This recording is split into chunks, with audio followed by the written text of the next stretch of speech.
Ça a bien marché, hein, Donc, bonsoir à toutes et tous. D'abord, je voulais remercier les organisateurs, en particulier Jean-Marie, pour cet accueil si chaleureux. Je suis ravi d'être parmi vous ce soir et de vous voir aussi nombreuses et aussi nombreux. Alors moi, je suis chercheur au CNRS, je m'intéresse au comportement animal, je ne suis pas araignéologue. Donc je ne connais rien aux araignées, en substance. Ce qui m'intéresse sont les comportements sociaux. Vous verrez dans la suite de la présentation pourquoi on étudie les araignées, pour étudier les comportements sociaux.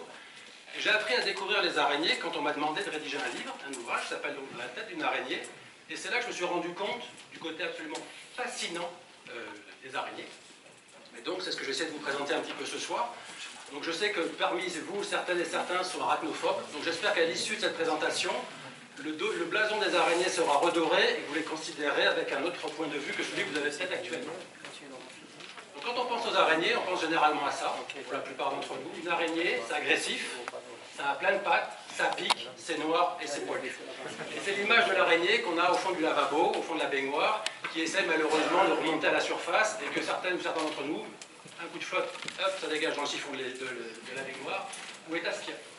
Alors une araignée, vous verrez que ce n'est pas nécessairement agressif, on en parlera. Ça a plein de pattes, oui, effectivement, toutes les araignées ont 4 paires de pattes, ou une patte, ça c'est un trait commun à toutes les espèces d'araignées. Ça pique, non, éventuellement ça mord, on en reparlera. C'est noir, pas toujours, et c'est poilu, oui c'est poilu.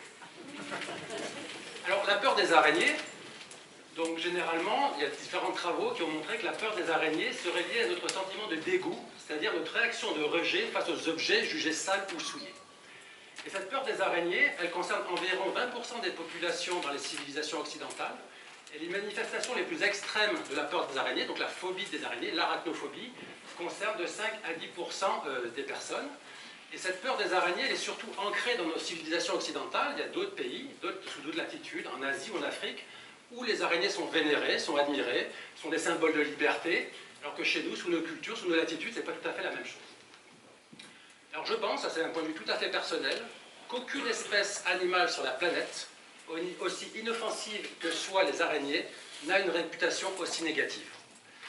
Et ce qu'on va essayer de voir, c'est un petit peu déjà d'un point de vue historique, à quel moment sont apparues ces peurs des araignées. Donc vous connaissez toutes et tous le mythe d'Arachné, qui a été rédigé par Ovide au 1er siècle de notre ère, où Arachné, qui est ici, qui est la fille d'un tisserand, a provoqué en duel la fille de Zeus, Athéna ou Minerve, et elle a produit une œuvre absolument prodigieuse, et de jalousie, Athéna a voulu tuer Arachné avec la navette de tissage, et en fait Arachné a voulu se pendre, et en voulant se pendre, Minerve a été un peu prise de remords, et l'a contrainte à devenir transformée en araignée, et on trouve ici dans le texte dans cette illustration, ses cheveux tombent et avec eux son nez, et ses oreilles, sa tête rapetissent, son corps tout entier se réduit, les pattes grêles se fixent sur les côtés, en guise de jambes, elle n'a plus qu'un ventre, elle continue de produire du fil, et c'est une araignée qui poursuit comme autrefois sa toile. Donc déjà, dès le 1er siècle de notre ère, les araignées commencent à avoir une vision, une perception un peu négative, et si on fait un bond dans le temps et qu'on va au niveau du Moyen-Âge, au XIIIe siècle, ou au XIIe, XIIIe siècle, on peut trouver des bestiaires dans lesquels sont décrites les araignées, et l'araignée, dès cette époque-là, devient associée à l'image du péché et du mal, et elle symbolise le diable, et l'araignée va tisser sa toile comme le démon, comme le diable fait pour s'emparer de l'âme humaine. Donc déjà, à cette époque-là, l'araignée jouit d'une mauvaise réputation, et on peut trouver, par exemple, dans le bestiaire de Pierre de Beauvais, des phrases dans un texte intitulé « L'araignée et la mouche ». L'araignée, qui est un animal vil et maléfique, le diable a toujours son filet prêt et tendu pour s'emparer de l'âme d'un homme. Si on continue un petit peu au niveau du Moyen-Âge, on a pensé pendant longtemps que la peste était véhiculée par les araignées. Et donc pourquoi? Parce qu'en fait, les araignées, on les trouve souvent dans les granges, et dans les granges, il y avait également des rats. Il a fallu attendre la fin du 19e siècle et les disciples de Pasteur pour établir la trilogie entre la puce, le bacille de la peste et le rat comme étant les vecteurs de la peste. Mais on a longtemps pensé que les araignées étaient responsables de la peste. Et si on fait encore un bond un peu dans le temps, si vous vous souvenez des récitations qu'on a pu apprendre, notamment celle de Baudelaire, où il est mentionné « Quand la pluie étalant ses immenses traînées d'une vaste prison imite les barreaux, et qu'un peuple muet d'infâmes araignées vient tendre ses filets au fond de nos cerveaux. » Et je pense que tout ça participe depuis notre plus tendre enfance à cette peur, cette aversion qu'on peut avoir pour les araignées, qui est complètement infondée. Si on regarde par exemple les films, il y a toute une série de films, je pense que c'est l'animal qui a été le plus utilisé pour les films d'horreur. Donc les araignées sont évidemment toujours mises ici à leur désavantage, avec des films comme Arachnophobia ou d'autres, qui entretiennent cette peur de cette araignée, ce fantasme autour des araignées. Il va falloir qu'au bout d'un moment qu'on se débarrasse. Si on regarde la presse locale, différents exemples qui sont assez récents. Un Lorrain mordu par une araignée exotique frôle l'amputation du bras. Un trou béant dans la jambe, comme dans un film d'horreur. La soirée au bar vire au cauchemar. Une femme mordue par une araignée violoniste. Son pied était tout nécrosé, il y avait un trou. Un adolescent mordu par une araignée violoniste dans l'autre, etc., etc., etc. Et il y a une étude qui a été réalisée par un consortium de chercheuses et chercheurs internationaux qui a montré que au niveau international, plus de 50% de ces articles-là contenaient des erreurs factuelles sur les araignées et des titres sensationnalistes. Donc ça aussi, ça participe de cette peur des araignées. Et malgré tout, on peut trouver dans la presse des articles comme celui-ci, où il y avait un conducteur qui a vu une araignée apparaître, descendre de son pare-soleil, et qui a eu un moment de panique, qui a changé de trajectoire et qui a causé un accident. Donc ça, c'est aussi ce qu'on peut trouver comme information dans la presse locale. Et si vous regardez, par exemple, aussi, je vais jouer ce petit film-là. Donc ça vient de LCI, qui est une chaîne d'information. Donc le titre, c'est « Araignée géante, peur sur le Royaume-Uni ». Ce dont va parler le reportage, c'est simplement que certaines espèces, qui s'appellent les dolomèdes, ont été réintroduites aux États-Unis dans des zones marécageuses. Et donc il y a un peu de son, je ne sais pas, vous allez attendre le son. Donc, si vous ne l'entendez pas, c'est pas très important. Je comprends pas comment ça marche. Je sais qu'il y a un interrupteur à niveau.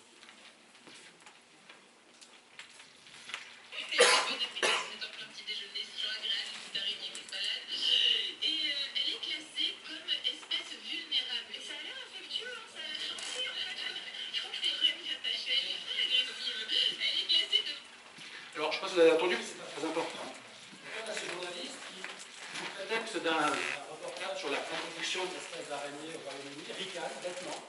Et ça, à nouveau, je trouve que ça participe du côté un peu négatif qu'on peut avoir des araignées. Et au quotidien, on est exposé à ce genre de choses dans la presse régionale, sur les chaînes d'information, et ça entretient ce sentiment d'arachnophobie, cette peur des araignées, qui est complètement infondée. Alors, il y a certains articles aussi qui ont trait à la psychanalyse, qui ont essayé d'étudier d'un point de vue psychanalytique la peur des araignées. Et ça, c'est un article qu'une collègue m'avait transmis il y a une quinzaine d'années, qu'elle avait récupéré dans Psychologie Magazine. Alors, c'est un peu petit, on ne va pas tout dire, la question n'est pas là, mais cet animal, en parlant de l'araignée, cristallise symboliquement l'angoisse devant le féminin. Quant à sa tendance à s'éclipser aussitôt aperçue, elle rappellerait la peur que tout adulte a pu ressentir nourrisson, celle de la disparition définitive de la mère. Et d'autant que si l'araignée symbolise la mer, bien aussi de la tuer. Et ça a fait dire à Primo Levi, qui est un auteur italien du XXe siècle, que les psychanalystes avaient tiré sur les araignées de toute leur artillerie. Donc, quoi qu'on regarde, que ce soit les films, que ce soit la presse locale, que ce soit les chaînes nationales ou les articles liés à la psychanalyse, les araignées en prennent plein la gueule à chaque fois.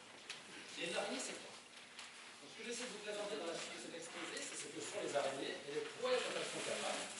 Ça, c'est une peinture de Guy Loroy.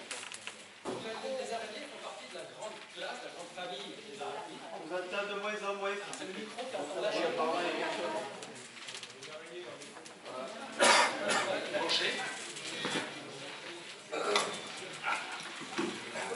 Alors je vais essayer. Donc je vais parler dans celui-là. J'ai horreur de parler dans des micros parce que je ne sais pas quoi faire de mes mains. Donc les araignées font partie de la classe des arachnides. Donc les araignées, dans cette classe-là, on va trouver différents types d'organismes, notamment les scorpions, les opilions. Donc les opilions qu'on appelle aussi les faucheux ne sont pas des araignées. Donc ça va mettre dans un coin de sa tête. On va trouver les tiques, les acariens. Donc toutes ces bestioles-là font partie de la classe des arachnides. Et ce qui va nous intéresser, ce sont les araignées. Donc sont connues, on est quoi, le 2 juin 2026, actuellement sur la planète, 53 901 espèces d'araignées. Il y a le Muséum d'histoire naturelle de Berne qui recense de façon tout à fait sérieuse les publications scientifiques qui vont faire le listing des araignées. Et donc ça, c'est le chiffre que j'ai copié il y a un quart d'heure. En France hexagonale, on a environ 2000 espèces d'araignées. On va pouvoir trouver deux grandes catégories chez les araignées. Les araignées dites vraies, qu'on appelle les aranéomorphes, qui comptent pour environ 50 000 espèces. Je ne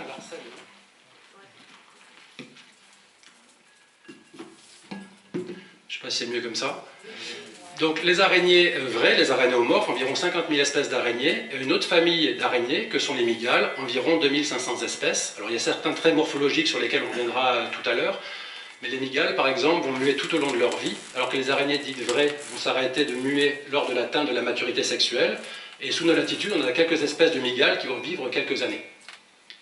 Donc juste à titre de comparaison, environ 6500 espèces de mammifères, 6500 espèces d'amphibiens, 10 000 de reptiles, 11 000 d'oiseaux, 30 000 de poissons et environ 54 000 espèces d'araignées, sachant que seraient connues actuellement sur la planète 400 000 espèces de coléoptères. Donc nous, ce qui va nous intéresser, ce sont les araignées. Donc on va regarder un petit peu l'anatomie des araignées. Donc là, vous avez une vue de côté d'une veuve noire, c'est une femelle. On verra tout à l'heure comment est-ce qu'on fait la distinction entre les femelles et les mâles. Et avec un critère anatomique très simple, à la fin de la conférence, vous serez toutes et tous capables de dire ça c'est un mâle, ça c'est une femelle. Ce qui peut être pratique dans les dîners mondains. Donc les araignées, je vous disais tout à l'heure, sont des animaux qui sont poilus. Effectivement, les araignées ont des poils.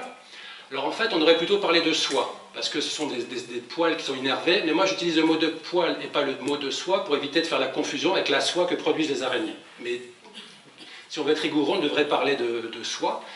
Donc ces soies qui vont couvrir les pattes vont avoir différentes fonctions. Elles vont avoir un rôle dans la gustation, ça va permettre aux araignées, quand elles touchent le substrat ou une proie, d'en estimer la valeur gustative. Des soies également olfactives qui vont permettre notamment aux mâles de percevoir des phéromones qui sont émises par les femelles. Des trichoboteries, donc ce sont des poils dont on verra dans un moment l'utilisation, qui permettent aux araignées de percevoir les courants d'air des proies qui volent à proximité des toiles. Des soies tactiles qui leur permettent de toucher le substrat. Et on va avoir ici sur les pattes, par exemple, vous avez une patte ici qui est grossie au microscope, des structures qu'on appelle des organes lyriformes qui vont permettre aux araignées de percevoir des déformations de leur carapace, de leur cuticule et leur donner une extrême sensibilité aux vibrations. Donc les araignées, par les poils et les différents organes sensoriels qui vont recouvrir leur corps, sont en mesure de percevoir le monde. Et elles ont également des yeux dont on reparlera tout à l'heure. Donc si maintenant on fait une coupe dans le sens de la longueur de l'araignée, donc vous avez ici à l'avant la tête de l'araignée, ici à l'arrière l'abdomen. Donc si on regarde ce qui se passe dans l'abdomen, on va avoir dans l'abdomen un cœur, des organes respiratoires, donc des poumons. Ici, c'est une femelle, donc ce sont les ovaires qui vont permettre à la femelle de produire des œufs. Et j'attire votre attention sur un point qui sera important par la suite, c'est que tant chez le mâle que chez la femelle, l'orifice génital est situé sur la face abdominale au niveau ventral. Donc ça, c'est ici qu'est localisé l'orifice génital par lequel le mâle va produire des spermatozoïdes et la femelle va produire des œufs, ça sera important par la suite. Et à l'arrière de l'abdomen, on va trouver des glandes séricigènes qui vont avoir pour fonction de produire de la soie, j'y reviendrai dans un instant. Et à l'avant, on va avoir la tête. Dans la tête, on va trouver un cerveau, on y reviendra. Et on va avoir des glandes à venin qui sont connectées à des crochets, on y reviendra, et avec des yeux. Donc ça, c'est un peu l'anatomie schématique des araignées. Et donc, concernant les glandes séricigènes, selon les espèces d'araignées, selon que ce soit des araignées tisseuses ou non tisseuses, on va avoir de 4 à 8 paires de glandes séricigènes. Et quand on pense à la soie, on a tendance à penser que la soie, c'est un matériau unique. Non, les araignées vont utiliser un type de soie bien spécifique selon l'usage qu'elles vont en avoir. De telle sorte que, par exemple, la soie qui va entourer le cocon sera différente de la soie qui va entourer une proie, qui sera différente de la soie qui va composer certaines parties de la toile. Donc, selon l'usage qu'a l'araignée de sa soie, elle va moduler la propriété du matériau. Et en fonction de l'expérience qu'elle peut avoir, ou du type d'aliment, ou du type de proie qu'elle va pouvoir intercepter, elle va modifier aussi la composition de la glande séricigène qui va produire cette soie. Et la soie, elle est liquide. Ce que vous avez ici, en fait, sont donc les glandes séricigènes chez une espèce d'araignée. Et dans ces différentes glandes, la soie est liquide, donc ce n'est pas un fil tel qu'on le conçoit. Et ce fil va se solidifier quand l'araignée va expulser le liquide. Et il y a à la fois la combinaison d'échanges ioniques qui vont se produire au niveau des filières, donc l'organe ici excréteur des araignées. Donc il va excréter la soie, il va avoir des échanges ioniques, un stress mécanique qui va faire que la soie va instantanément se solidifier. Et toutes les araignées, quand elles se déplacent, elles déposent un fil de soie qui agit comme un fil de sécurité, qui leur permet d'éviter d'avoir des chutes qui leur peuvent être dramatiques, ou qui va permettre au mâle, par exemple, de trouver la femelle. Donc ce dont on va parler un petit peu, après avoir présenté brièvement l'anatomie des araignées, c'est les morsures, les techniques de chasse, la reproduction et la vie sociale, qui est une facette très méconnue de la vie des araignées, et qui m'intéresse pour nos recherches. Donc les araignées, à l'avant de la tête, elles ont des crochets, qu'on appelle des chélicères. Et je vous ai dit tout à l'heure, il y a soit des araignées dites vraies, soit des mygales. Un des critères morphologiques, c'est que chez les araignées vraies, comme les tégénaires, toutes celles qu'on va avoir sous nos latitudes, les crochets sont articulés latéralement, alors que chez les mygales, ils sont articulés de haut en bas. Donc ça, c'est un critère qui permet de distinguer mygales et araignées vraies. Mais chez toutes les espèces d'araignées, ces crochets ici sont percés d'un canal, comme peut l'être une aiguille, le crochet de la vipère ou le dard du scorpion. Et donc là, vous avez par exemple une vue sur la face avant d'une des araignées les plus dangereuses dont on reparlera, qui est la mygale australienne, Atrax robustus. Et ces crochets sont connectés à des glandes à venin. Donc vous avez ici 2 glandes à venin qui ont été disséquées, qui sont connectées au crochet. Et chez la quasi-totalité des espèces d'araignées, il existe des glandes à venin. Il n'y a qu'environ 200 à 300 espèces de la famille des Uloboridés qui ne disposent pas de glandes à venin. Et donc, par définition, toutes les espèces d'araignées sont venimeuses. Parce qu'elles ont cette glande à venin. Et ce venin, en fait, c'est un cocktail très riche de molécules qui peut contenir jusqu'à 3000 molécules différentes, des ions, des acides aminés, des peptides, toute une série de molécules qui vont avoir pour fonction principale d'immobiliser la proie. Donc l'araignée va mordre la proie, injecter son venin, ça va immobiliser la proie, mais le venin n'a pas d'action digestive. L'araignée, pour digérer, va régurgiter des enzymes digestives qui viennent de l'estomac, au niveau du site de morsure, et ces enzymes digestives vont littéralement liquéfier la proie. Et les araignées vont boire le contenu de la proie, et quelle que soit la taille des araignées, qu'elles soient des mygales ou des jeunes araignées, les araignées ne peuvent pas ingérer des particules de plus d'1 micromètre. Donc c'est 1/1000 de millimètre. Donc elles ont des sucs digestifs qui sont extrêmement puissants, qui vont faire qu'elles vont vraiment liquéfier et aspirer la proie. Alors, une question qu'on pose souvent, est-ce que les araignées sont dangereuses, pas dangereuses? Donc il y a 54 000 espèces d'araignées sur la planète. L'écrasante majorité des araignées n'est pas dangereuse pour l'espèce humaine pour différentes raisons. La première raison est que les chélicères, donc ces crochets, sont parfois trop courts ou associés à une musculature trop faible pour pouvoir percer la peau. Percer la peau, ça représente quand même, la peau est quand même relativement épaisse, donc toutes les araignées ne sont pas en mesure de percer la peau. Et il est généralement considéré que seules les araignées d'une taille supérieure à 1 cm ont des chélicères suffisamment développés pour pouvoir percer la peau.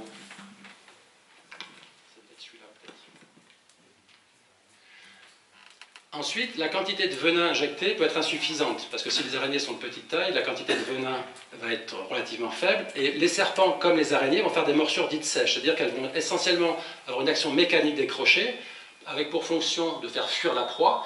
Elles vont faire un usage extrêmement raisonné du venin, dans la mesure où le venin est extrêmement coûteux d'un point de vue métabolique à produire. Donc elles en font un usage très raisonné.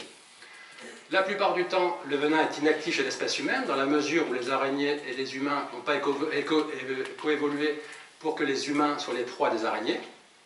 Et enfin, les morsures sont généralement défensives. Donc, sauf quand vous avez des abrutis comme sur Internet qui s'amusent à se faire mordre par des mygales pour voir la sensation que ça procure, il est relativement peu probable que vous fassiez mordre par une araignée. Et on entend souvent le matin, je me suis fait mordre par une araignée. Et en fait, dans la plupart du temps, il faut invoquer soit des morsures, des piqûres de moustiques, de punaises de lit, ou tout autre type de petites blessures qui a pu s'infecter ou qui a pu un peu puriller au cours de la nuit.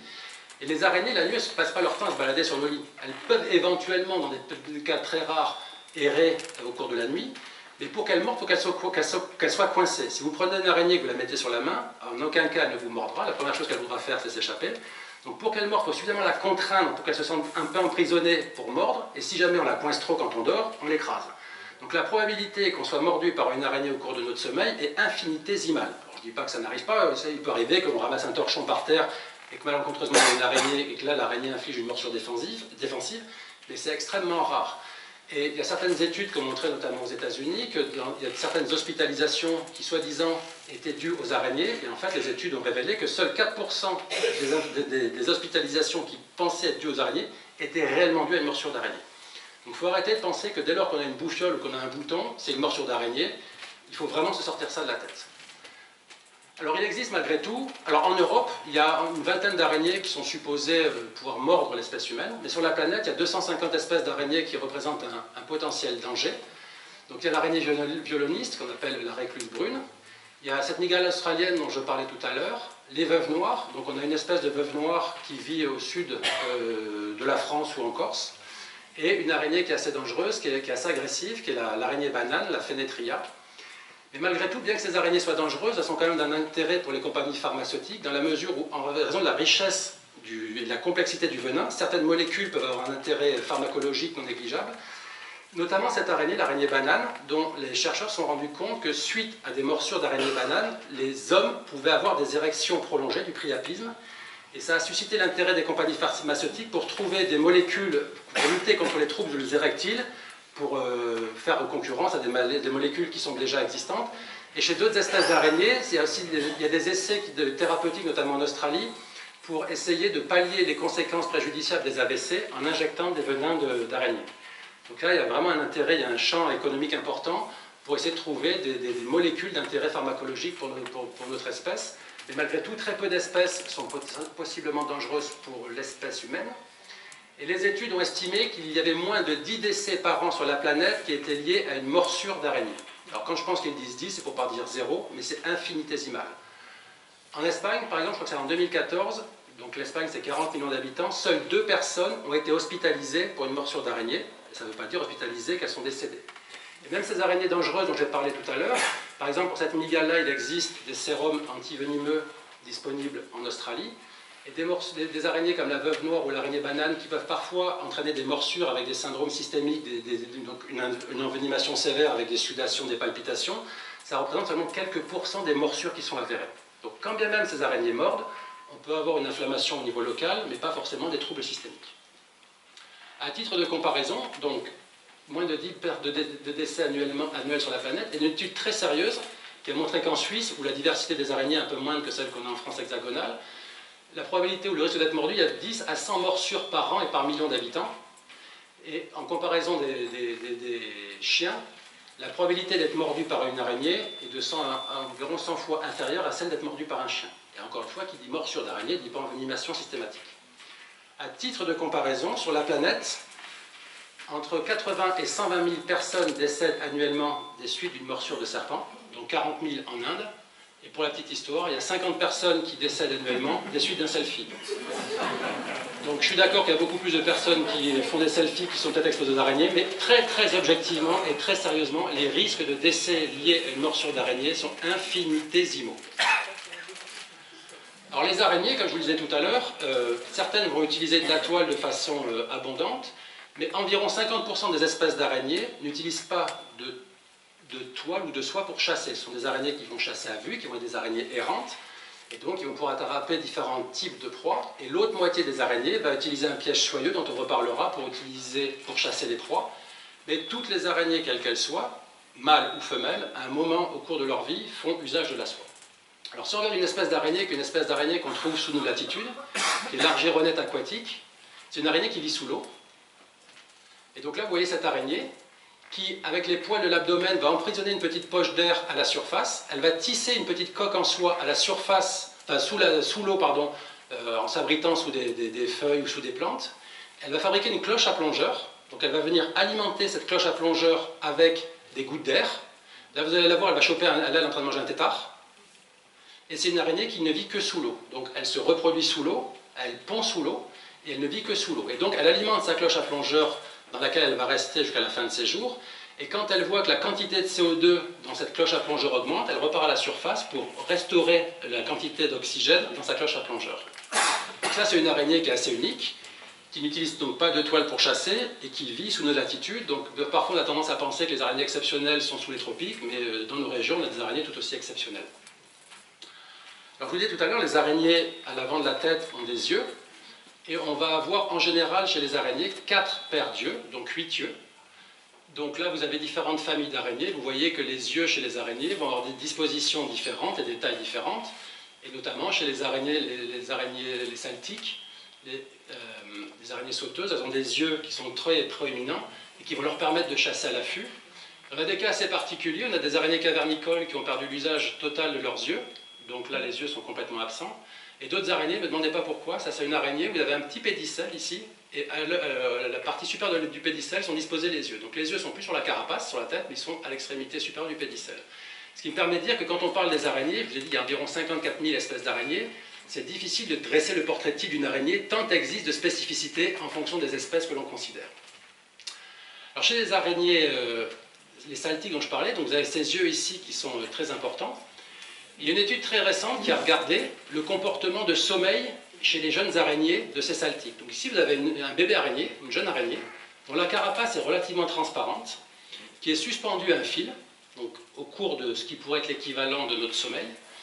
Et donc là, vous avez des trucs noirs, c'est la rétine des araignées. Et vous allez voir ce que fait l'araignée, ce que fait ces petites rétines au cours de la nuit. Vous voyez que l'araignée, la rétine, elle bouge. Donc l'araignée est dans cette phase de repos, avec cette rétine qui bouge. En fait, pour chasser les araignées, sachant qu'elles vont être immobiles pour ne pas attirer les prédateurs, pour accommoder et pour pouvoir voir correctement, c'est la rétine qui bouge pour adapter le plan focal et avoir une vision, une acuité visuelle importante. Et sur cet autre film, c'est la même araignée. Et vous voyez ici qu'elle fait dodo, qu'elle a des petites pattes qui gigotent. Et en fait, ce que disent les auteurs de cette étude, c'est que cette phase-là pourrait être, ils sont très prudents dans leurs interprétations, mais analogue au sommeil paradoxal des mammifères, notamment du nôtre, avec les yeux qui bougent et des petits mouvements qu'on peut avoir au cours du sommeil paradoxal. Alors les araignées ont un cerveau, contre toute attente peut-être pour certaines et certains d'entre vous, les araignées c'est un cerveau, mais ce n'est pas un cerveau super développé non plus, on ne va pas se raconter d'histoire. Donc vous avez une partie supérieure au cerveau, une partie inférieure, et au milieu du cerveau passe l'œsophage. Et c'est une des raisons pour lesquelles, probablement, les araignées ne peuvent ingérer que des petites particules, parce que sinon ce serait problématique pour le fonctionnement du cerveau. Alors les estimations du nombre de neurones que je vous indique ici sont anciennes, sont à prendre avec précaution, et aucune étude récente, à ma connaissance, n'a réévalué le nombre de neurones, mais chez les araignées, il est estimé qu'il y aurait entre 330 000 et 140 000 neurones. À titre de comparaison, chez l'abeille mellifère, Apis mellifera, il y a 1 million de neurones. Et évidemment, la taille du cerveau va varier selon les espèces d'araignées, avec un cerveau qui va représenter simplement 0,1% de la masse corporelle chez les mygales, et jusqu'à 5% de la masse corporelle chez ces araignées avec ces grands yeux, ces saltiques, notamment parce que chez les araignées qui vont chasser à vue, il y a un pourcentage non négligeable, donc ce qui est représenté ici par la portion rouge du camembert, du cerveau qui est dédié au traitement des informations visuelles. Alors que chez les araignées qui vont utiliser une toile pour chasser, où la perception visuelle sera moins importante, les aires du cerveau dévolues au traitement de l'information visuelle sont beaucoup plus limitées. Et il y a beaucoup d'études, ou la majorité des études qui sont intéressées aux capacités cognitives, pour dire les choses rapidement, et l'intelligence des araignées, ont été réalisées chez cette famille d'araignées, là, chez les araignées, donc les araignées sauteuses. Et je vais vous donner un exemple, et on pourra en décrire d'autres, où donc, ce sont des araignées, donc les araignées qui ont été étudiées, qui font partie du genre portien, sont des araignées aranéophages, donc elles vont consommer d'autres araignées. Et ce qu'avaient fait les auteurs dans leur étude, c'est de placer l'araignée qui était testée sur un petit pylône, et en face d'elle étaient disposées 2 boîtes dans lesquelles il y avait des proies qu'elle voulait consommer. Donc là, par exemple, dans la boîte de gauche, il y a une proie, dans la boîte de droite, il n'y a aucune proie. Et le dispositif était conçu de telle façon que l'araignée, quand elle était sur son pylône, ne pouvait pas chasser en sautant pour aller directement dans la boîte. Ce qu'elle devait faire, c'était descendre de la tourelle et emprunter une des 2 branches latérales. Et ce qu'ont montré les auteurs de façon tout à fait astucieuse, c'est que l'araignée est capable de planifier son trajet, donc elle est capable de percevoir l'information qui est présente quand elle est sur le haut du pylône et d'anticiper le trajet qu'elle va devoir prendre pour aller choisir la boîte qui contient les proies qu'elle convoite. Évidemment, au cours de l'expérience, les araignées proies étaient retirées des boîtes. Donc ce sont des araignées qui sont capables de planifier leur trajet. Il y a certaines études qui ont également montré chez ces araignées-là qu'elles auraient un sens assez primitif de la numération. Elles seraient capables d'estimer le nombre de proies, de comparer le nombre de proies. Donc on leur présente un nombre de proies dans une boîte. Ensuite, on ferme la boîte, on remet un nombre de proies qui est soit équivalent, soit différent à celui qu'elles avaient vu précédemment. Et en fonction de la réaction de l'araignée, ça permet aux chercheurs de dire eh ben, elle s'attendait à trouver 3 proies, elle n'en a plus qu'une, ou elle s'attendait à trouver 3 proies, elle a à nouveau 3 proies. Donc il y aurait des sens assez primitifs de numération.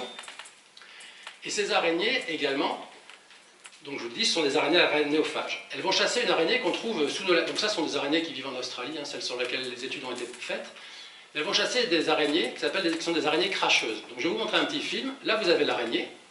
Et là, c'est la tête de l'araignée. Et chez ces espèces d'araignées cracheuses, les glandes à venin sont modifiées de telle sorte que les araignées, par les crochets, par les chélicères, vont projeter à la fois de la soie et du venin. Donc vous allez voir ici cette araignée qui va vouloir ici attraper cette araignée. Est-ce que on va le voir au ralenti. Mais ce qu'elle fait, c'est qu'elle va projeter, là, ici, des fils de soie qui vont avoir pour fonction d'immobiliser la proie potentielle pour ensuite pouvoir venir la mordre. C'est un peu comme Spider-Man. Voilà. Elle projette des fils de soie par ses chélicères. Et donc, ce que fait cette araignée quand elle veut attaquer cette autre araignée, sachant qu'elle est possiblement vulnérable à une attaque de sa proie, elle va adapter son comportement en fonction de la situation. Ces araignées cracheuses vont pondre des cocons, et dans certains cas, elles vont tenir leur cocon, on ne voit peut-être pas très bien, je m'en là-dessus, elles vont tenir leur cocon dans leur crochet. Donc quand l'araignée sauteuse tient son cocon dans le crochet, elle ne peut pas cracher son venin. Et dans d'autres cas, l'araignée sauteuse n'aura pas son cocon dans les crochets. Et bien cette araignée, en fonction de la perception de la saisie par l'araignée cracheuse du cocon ou non, va différer son attaque. Soit l'araignée cracheuse a un cocon dans les crochets et cette araignée-là va attaquer en ligne droite, parce qu'elle sait que l'araignée qu'elle va convoiter est vulnérable. Et si jamais cette araignée cracheuse n'a pas ce cocon, alors cette araignée-ci va faire un détour pour être capable d'attraper l'araignée. Donc selon le risque que l'araignée va percevoir au moment de son attaque, elle va différer ou moduler son attaque, attaquer soit en ligne droite, soit de côté. Alors pour les espèces d'araignées qui vont tisser des toiles, on a évidemment une variété de toiles. On va trouver deux grands types de toiles. Des toiles qui sont dites géométriques, qui sont ces belles toiles qu'on voit scintiller le matin dans la rosée. Et ça, ce n'est qu'environ 10% des espèces d'araignées qui vont faire ces belles toiles géométriques. Et pour les araignées qui vont utiliser des toiles pour chasser, la plupart du temps, ce sont des toiles non géométriques, qui vont simplement des toiles qu'on appelle irrégulières, qui vont recouvrir la végétation. Alors là, vous avez différentes illustrations du type de toile que peuvent faire les araignées. Et je vous disais tout à l'heure que les araignées sont recouvertes de soie, de poils, dont certains qui s'appellent les trichobotries vont avoir pour fonction de percevoir les vibrations. Vous avez ici une araignée qui s'appelle l'araignée lance-pierre, qui tisse une toile, une belle toile géométrique, et qui vient armer sa toile géométrique. Elle tisse un fil de soie, elle vient tendre sa toile comme on pourrait tendre un lance-pierre. Et ensuite, elle va attendre patiemment. Et là, vous allez avoir un petit film, vous avez un moustique qui est tenu dans une paire de pinces. Vous allez voir ce que fait l'araignée. Donc le moustique approche. Et l'araignée, à la perception des courants d'air du moustique en déplacement, va lâcher sa saisie de telle sorte qu'elle va pouvoir propulser la toile en direction de la proie. Donc elle n'attend pas que la proie vienne se prendre les pattes dans la toile, elle vient projeter la toile sur la proie. Une autre araignée, qui est l'araignée à face d'ogre, ou l'araignée rétière, c'est une araignée qui a de très grands yeux et qui va chasser la nuit. Et en fait, ce que fait cette araignée, c'est qu'elle va tisser une petite toile, un petit filet, qu'elle va tenir entre ses paires de pattes. Et ce qu'elle va faire, c'est qu'elle va venir projeter la toile sur la proie en déplacement. Normalement, ça doit marcher. Voilà. Donc là, vous avez l'araignée, une proie. Et elle vient projeter son filet sur la toile pour pouvoir saisir la proie. Et donc, elle a ses yeux extrêmement développés parce qu'elle chasse de nuit. Donc ça, c'est une utilisation assez peu commune de la soie, mais c'est quand même le recours à la soie pour pouvoir attraper une proie. Il y a d'autres types d'araignées dont je ne parlerai pas, mais qui sont assez connus, qui sont les araignées bolas, où les araignées vont produire un fil de soie avec une goutte de glu, et sur cette goutte de glu va être présente une phéromone qui va attirer un papillon. Et ce que va faire l'araignée, c'est qu'elle va agiter sa goutte de glu pour attirer les papillons et pour pouvoir consommer les papillons. Une étude récente qui a été réalisée, alors c'est ça qui est barjou chez les araignées, c'est que vu que ce sont des prédatrices, elles sont toutes prédatrices, toutes les espèces d'araignées sont prédatrices. Il existe une espèce d'araignée chez laquelle il a été montré qu'elle consommerait des petites excroissances de plantes, et c'est tout à fait marginal, et ça n'exclut pas chez elles le recours à des stratégies de chasse. Donc elles sont toutes carnivores, et donc toutes des chasseuses, et toutes avec des stratégies de chasse assez remarquables. Ça, c'est une étude dont je vais vous parler, qui a été réalisée il y a quelques années par une équipe de chercheurs chinois, une espèce d'araignée qui mange des lucioles. Donc, les lucioles, vous savez, ça clignote, le mâle il clignote, et la femelle, elle clignote. Sauf que le signal du mâle est différent du signal de la femelle. Ce que fait cette araignée, c'est qu'elle va, donc là, chez le mâle, il y a deux lanternes, donc deux organes qui permettent de produire de la lumière. Chez la femelle, il n'y a qu'une seule lanterne, et ça, c'est responsable de la différence de signaux entre le mâle et la femelle.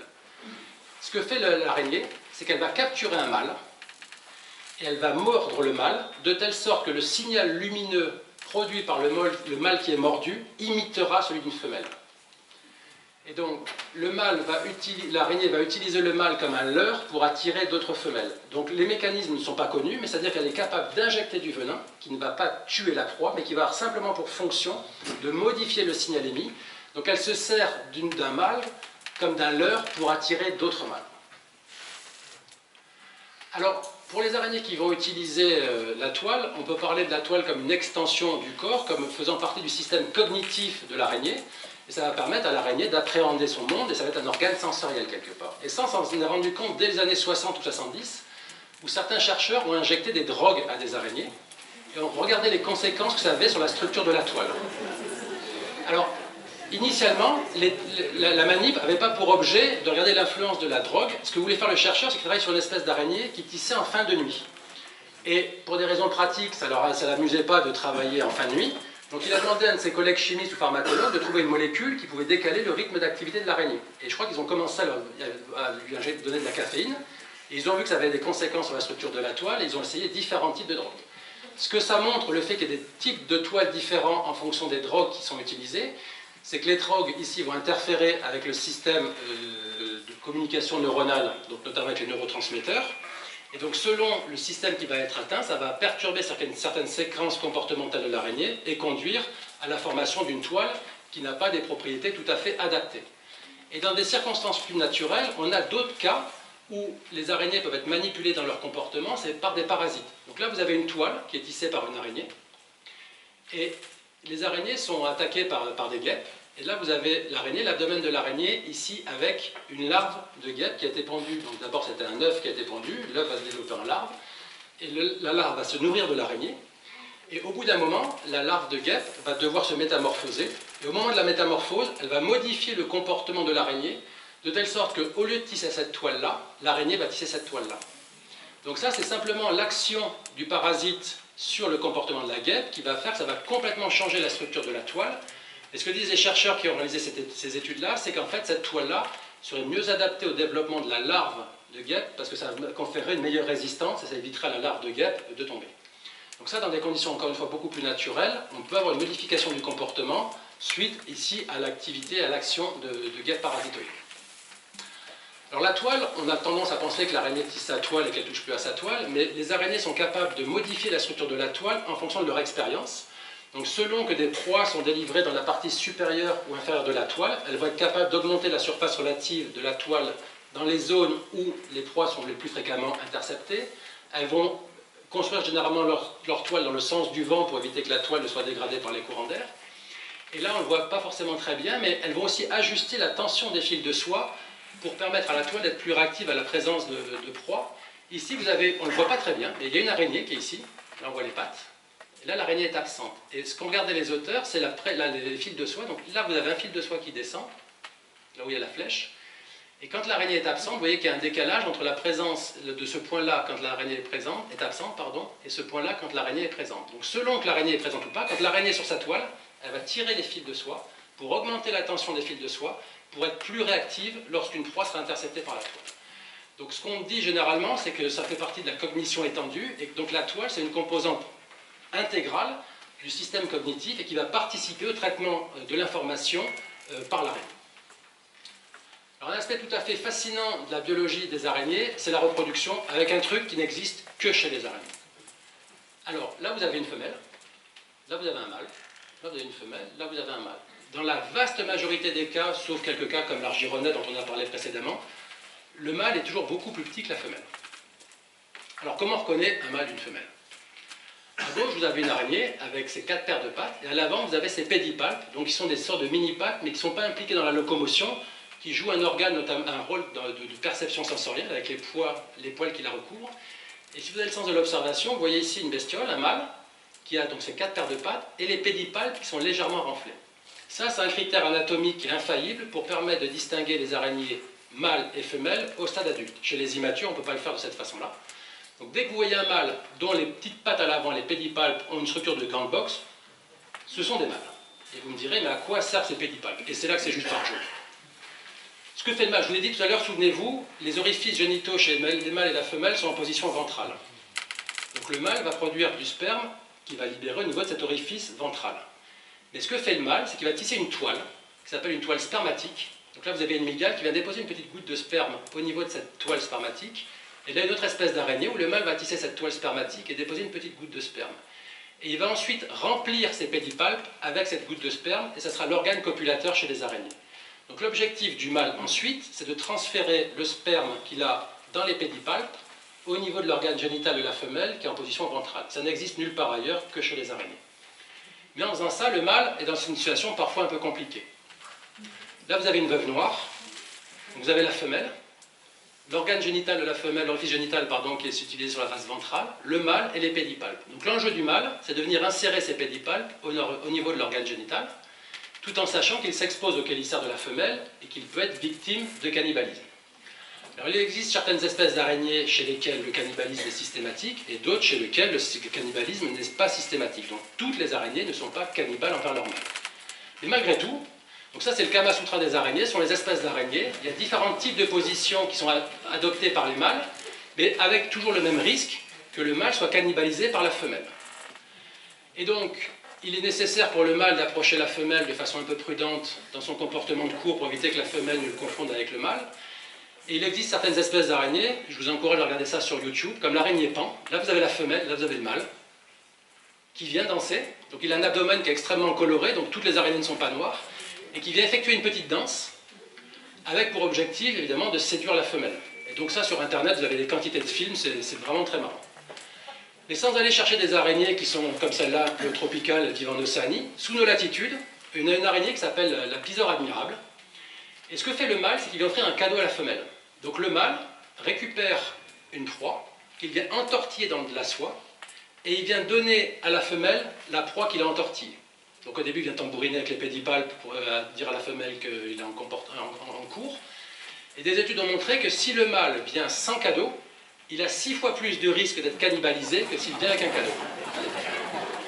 Alors, ce que fait le mâle, parce que la femelle, elle va avoir le cadeau, elle va passer son temps à dépioter le cadeau. Et tout le temps qu'elle dépiote le cadeau, le mâle fait son affaire et après il se barre. Et ce qu'ont regardé les auteurs aussi, c'est que si la femelle refuse le cadeau, le mâle il rajoute des couches de soie. Et en fait, les couches de soie, il y a un côté un peu aphrodisiaque avec des phéromones. Mais ce qu'ont regardé les auteurs, c'est que souvent le cadeau, ce n'était pas un cadeau. On pourrait penser comme ça qu'il avait une belle proie, ça peut être une brindille ou une carcasse. Donc les chercheurs se sont posé la question de savoir pourquoi est-ce que la femelle acceptait comme cadeau un truc qui n'était pas un cadeau. Et en fait, ce que la femelle estime, c'est la valeur du mâle. Si le mâle est capable de transporter un gros cadeau et de mettre une grosse couche de soie, alors c'est un bon mâle reproducteur. Mais ce qu'il y a dans le cadeau, ça n'a pas d'intérêt. Alors, dans les autres types de stratégies qui sont mises en place par les araignées, vous avez par exemple ici ce mâle qui va se catapulter après l'accouplement. Donc ça, c'est ralenti. Vous verrez après en vitesse réelle. Là, c'est en vitesse réelle. Voilà. Donc le mâle a les pattes antérieures qui sont extrêmement allongées, et dès que l'accouplement s'est produit, il se catapulte pour éviter d'être mordu par l'araignée. Alors ça, c'est un mâle qui va en fait attacher l'araignée femelle avec des fils de soie. Il vient tisser sur l'araignée femelle des fils de soie pour l'immobiliser. Donc il y a à la fois l'action mécanique des fils de soie qui vont immobiliser la femelle, et puis l'action de certaines phéromones. Et si le mâle n'attache pas la femelle, il a 5 fois plus de risque d'être cannibalisé après l'accouplement. Donc là, il va attacher la femelle. Et un autre cas qui est tout aussi étonnant, donc ça c'est une araignée qui vit en Pologne.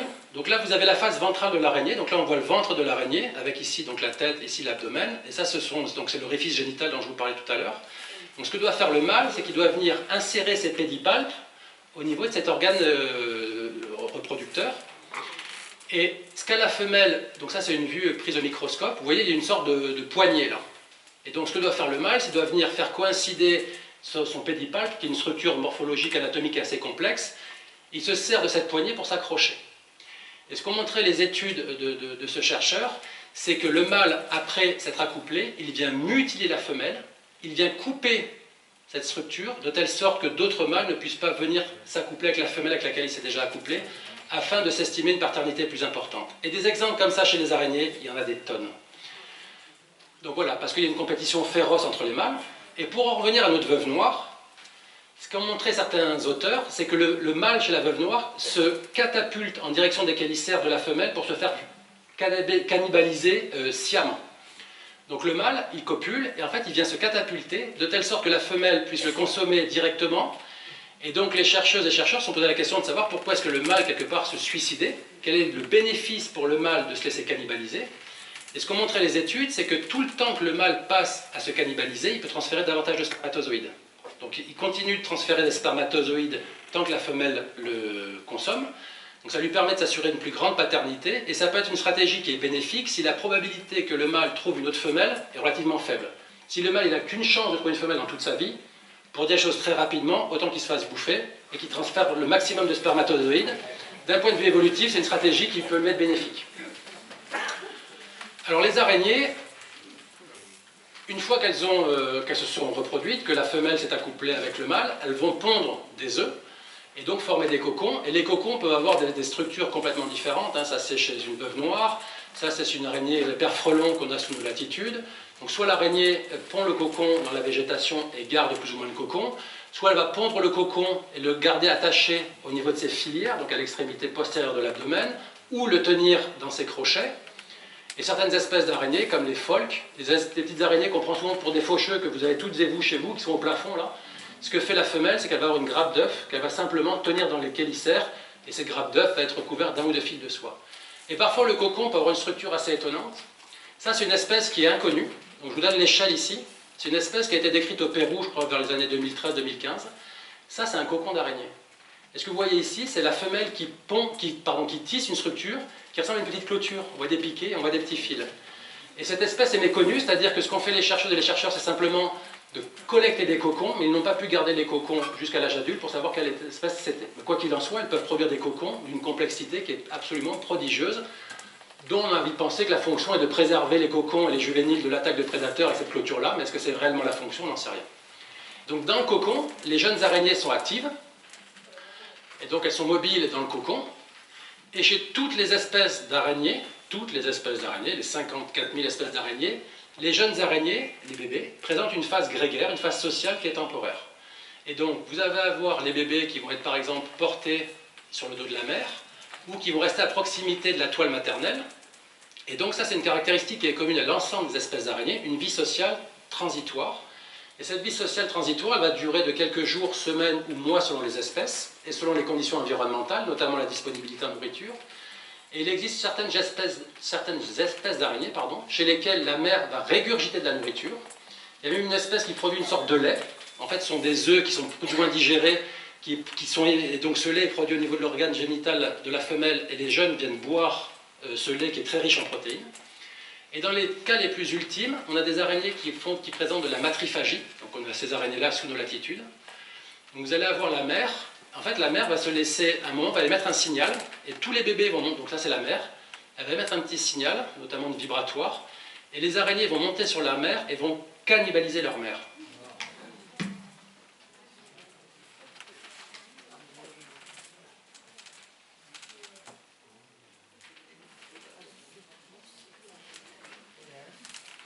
Donc ce que font les bébés, c'est que les juvéniles, ils vont venir mordre la mère au niveau des jointures des pattes, au niveau dans les portions du corps où la carapace est relativement faible, et ils vont littéralement boire leur mère, qui se sacrifie donc pour donner les premiers nutriments pour ces juvéniles.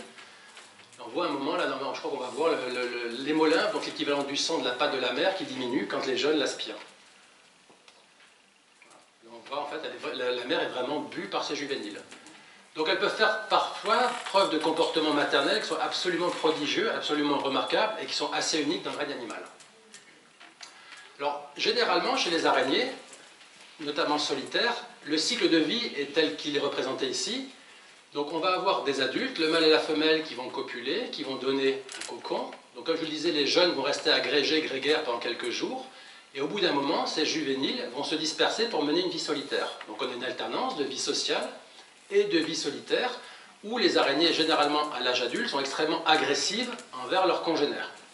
Il existe des circonstances où les araignées peuvent faire preuve de tolérance, comme par exemple dans cette station d'épuration qui avait été étudiée aux États-Unis, donc une station d'épuration d'une surface totale d'environ 2 hectares, et donc qui dit station d'épuration dit eau stagnante, qui dit eau stagnante dit larves de moustiques ou d'autres types de proies.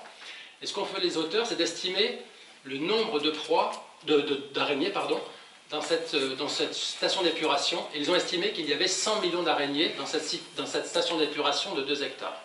Donc dans des conditions assez particulières où la nourriture abonde, les araignées sont capables de se tolérer et de maintenir une certaine forme de vie, pas réellement sociale, mais une vie de groupe, jusqu'à des stades avancés du développement. Mais il existe des araignées chez lesquelles la vie sociale est permanente, et ça c'est une facette qui est très largement méconnue de la biologie des araignées, qui avait été décrite par Darwin quand il avait fait son voyage autour du monde au XIXe siècle. Il avait dit « Cette habitude de vivre en société chez un genre aussi atypique que celui des épères, c'est-à-dire chez des insectes si sanguinaires et si solitaires que les deux sexes même s'attaquent souvent l'un l'autre, constitue un fait fort singulier. » Donc Darwin avait constaté l'existence d'araignées qui vivaient en colonie, et ça l'avait interrogé, même s'il appelait les araignées des insectes. Alors vous savez toutes et tous que les araignées ne sont pas des insectes. Et on doit à un grand arachéologue français, Eugène Simon, la première description de ces araignées sociales, notamment une espèce qui s'appelle Anelosimus eximus, dont on va reparler dans un instant. Et la différence entre les araignées solitaires et les araignées sociales est que les araignées solitaires, donc comme je vous le disais, se dispersent, les araignées sociales restent en groupe, en colonie, tout au long de leur vie, et ne se dispersent jamais, ou si elles se dispersent, c'est seulement après l'accouplement. Je dis, il y a 54 000 espèces d'araignées sur la planète, il existe seulement 19 espèces d'araignées sociales, qui sont toutes représentées ici, et qu'on ne trouve que sous les tropiques, et qui, pour celles et ceux que ça intéresse, sont apparues 16 fois de façon indépendante au cours de l'évolution. Et ces araignées sociales, notamment une dont on reparlera, qui s'appelle Anelosimus eximus, qui vit en Guyane, sur laquelle on travaille un peu, peuvent construire parfois des toiles qui sont assez grandes. Donc là, vous avez une toile d'Anelosimus eximus, ça c'est une doctorante avec laquelle on avait travaillé sur les araignées sociales. Ça, c'est des toiles d'araignées africaines. ce sont des toiles qui peuvent faire plusieurs mètres de hauteur. Dans certains cas, les araignées guyanaises peuvent être un peu opportunistes et nichées à proximité des lampadaires. Et dans les formes les plus importantes d'araignées sociales, les colonies, on peut trouver des colonies de cette taille-là. Donc ça, c'est l'échelle, c'est 2 mètres. Ça fait 30 mètres. Donc ce sont des toiles qui peuvent faire plusieurs mètres cubes de volume et qui peuvent contenir des dizaines de milliers d'araignées. Là, vous avez un autre exemple. Donc ce sont des toiles qui vont recouvrir des pans entiers de la végétation, qui vont persister pendant quelques mois et qui d'un seul coup vont disparaître sans qu'on comprenne pourquoi, après avoir vécu de façon aussi abondante pendant quelques semaines ou mois, elles se mettent à péricliter. Donc chez ces araignées-là, donc Anelozimus eximus, qui est une araignée qu'on trouve donc en Guyane française, la toile va recouvrir la végétation, mais les nids sont assez sommaires, elles vont simplement, les femelles, s'abriter sous les feuilles. Donc vous avez ici une femelle, des cocons, et donc chez ces araignées sociales, toute femelle peut s'occuper de n'importe quel type de cocon, donc il y a une coopération dans les soins aux jeunes, elles vont coopérer dans la chasse, on va verra un exemple, elles vont coopérer également dans la construction de la toile, et à la différence des sociétés de fourmis, d'abeilles mellifères ou de termites, chez les araignées sociales, toutes les femelles peuvent se reproduire. Donc il n'y a pas une division du travail reproductif comme c'est le cas des sociétés d'insectes, mais toutes peuvent se reproduire. Et quand on va en Guyane, vers 17h30, 18h, à la tombée du jour, on voit de ces toiles les araignées qui montent et qui forment, qui montent. Donc et en fait, ce que font ces araignées, c'est que tous les soirs, elles retissent en partie un réseau de fils verticaux qui vont leur permettre d'intercepter les proies volantes. Donc là, quand on voit ça, on se dit qu'elles sont soutenues par des fils, mais c'est assez difficilement visible. Et donc la technique qu'on a trouvée pour révéler les fils de soie et étudier un peu la construction de cette phase-là, c'est de projeter de la fécule de maïs. Donc on achète de la fécule de maïs, qu'on vient souffler sur les fils de soie, et ça permet de révéler ensuite cette structure que les araignées, donc ça fait par exemple 2 mètres de hauteur à peu près, cette structure que les araignées vont tisser quotidiennement et qui vont leur permettre d'intercepter des proies volantes, qui vont évidemment être prisonnières de la toile, et sachant que cette partie de la toile va être dégradée toutes les nuits par les chasses, par les courants d'air, éventuellement par la pluie, les chutes de feuilles, c'est reconstruit quotidiennement. Et un des intérêts de la vie sociale chez les araignées, c'est leur permettre de coopérer dans la chasse et d'accéder à des niches écologiques auxquelles des araignées solitaires n'ont pas accès. Donc là, vous avez par exemple des araignées qui vont attraper, je ne sais pas ce que c'est, une guêpe. Et là, vous allez avoir un petit film d'araignées sociales, les Anelozimus eximus, qui sont en train de manger un petit criquet. Donc ce que font ces araignées, c'est que quand la proie tombe dans la toile, elles vont venir toutes mordre la proie, injecter des enzymes digestives donc pour liquéfier la proie, et dans certains cas, elles vont aussi découper la proie et la remonter sous les feuilles pour pouvoir nourrir les juvéniles. Et comme je le disais, donc elles peuvent attraper des proies jusqu'à 700 fois plus grosses qu'elles, mais ça va nécessiter chez les araignées une coordination qui est assez remarquable. Je vais vous montrer un film d'une expérience qu'on avait faite en Guyane. Donc ici, imaginez à droite de l'écran qu'il y a une proie qui vibre. Et donc on vient juste de déposer la proie sur la toile. Ici vous avez une cinquantaine d'araignées. Et quasiment instantanément, dès que la proie tombe dans la toile, on voit que les araignées se déplacent de façon synchronisée, alternent leurs déplacements, leurs arrêts, leurs déplacements, leurs arrêts. Et en fait c'est une stratégie qui est efficace et qui permet aux araignées d'être plus performantes pour atteindre la proie, dans la mesure où les araignées, quand elles se déplacent, elles émettent des vibrations. Donc quand elles sont en train de chasser, si elles sont en groupe, ça peut être difficile pour elles de faire la différence entre les vibrations émises par la proie et les vibrations émises par les autres araignées.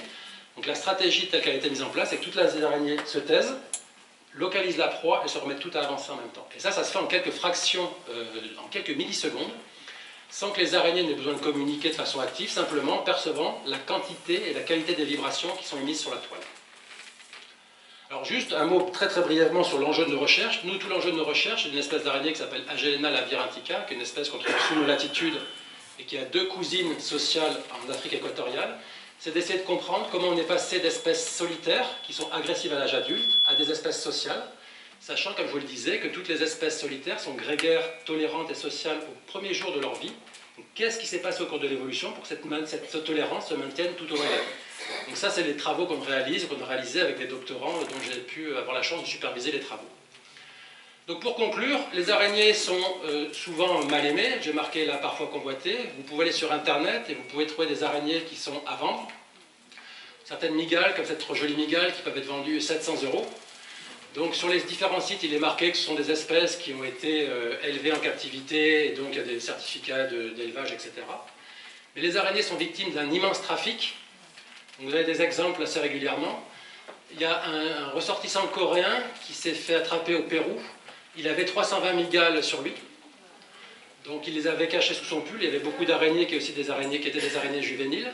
Ça, c'était une saisie qui a été réalisée à l'aéroport de Cayenne, en Guyane. Et donc, si vous regardez, il y a quantité de fois où des araignées sont collectées pour être ensuite trafiquées sur Internet.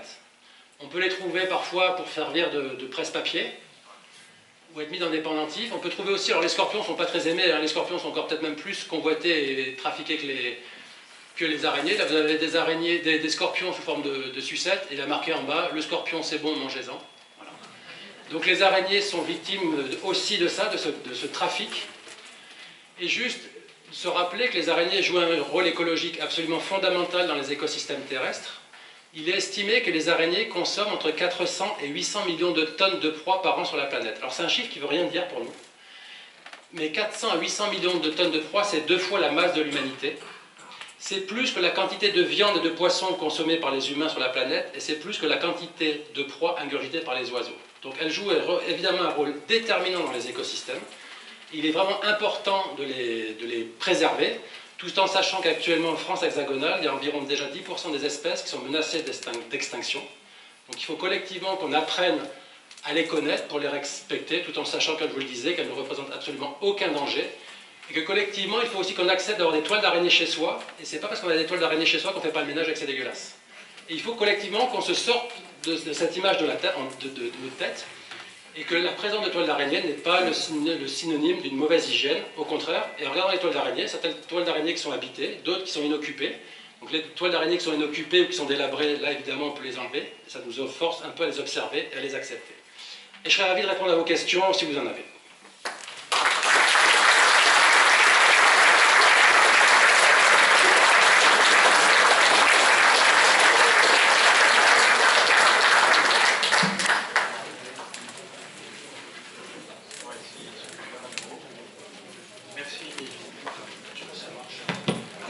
Il a l'air de marcher, donc merci Raphaël pour ce super exposé.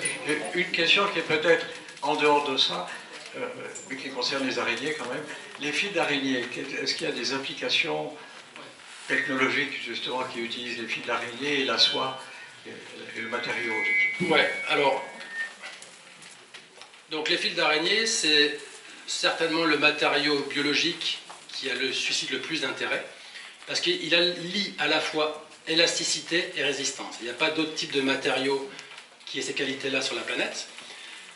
Donc, par exemple, ça peut être utilisé pour favoriser la régénération axonale. Donc, il y a des travaux qui ont essayé d'étudier l'implication de fils d'araignée pour guider la croissance des axones après avoir eu des lésions nerveuses. L'intérêt de la soie d'araignée, c'est que c'est un matériau qui est biocompatible, alors qu'il y a d'autres animaux qui vont tisser de la soie, comme le ver à soie, le bombyx, qui va produire de la soie et qui est élevée de façon industrielle depuis des milliers d'années, notamment en Chine, sauf que la qualité de la soie, du ver à soie, n'est pas équivalente à celle produite par les araignées, notamment elle n'a pas cette biocompatibilité ni les capacités mécaniques qui est celle des araignées. Et donc depuis longtemps, ils ont essayé de produire de la soie. Il y a, je sais pas, dans les années 2010, je crois, il y a une start-up américaine qui a fait faillite, qui avait pour objectif de produire de la soie en utilisant des chèvres. Donc ils avaient transformé génétiquement des chèvres, de telle sorte que dans les glandes mammaires, il y ait de la soie liquide qui soit produite, pour ensuite traire les chèvres et avoir de la soie. Comme je vous disais, la soie est liquide, sauf que les propriétés mécaniques de la soie, elles s'acquièrent au moment de l'expulsion de la soie, parce qu'il y a un échange d'ions, un stress mécanique. Donc là, la compagnie américaine a fait faillite. Il y a eu des tentatives aussi avec des bactéries, de faire produire de la soie par des bactéries, mais une voie qui semble assez prometteuse, c'est de manipuler génétiquement des vers à soie, avec les outils génétiques actuels, pour insérer chez le ver à soie la séquence qui code pour une partie de la soie de l'araignée, parce que ça permet de les élever en masse, ce qui est impossible chez les araignées, on ne peut pas élever les araignées en masse, et sachant que le ver à soie produira la soie avec le stress mécanique qui est nécessaire à sa solidification, ça peut être une voie pour produire de la soie en quantité un peu plus industrielle que ce qui n'est fait actuellement.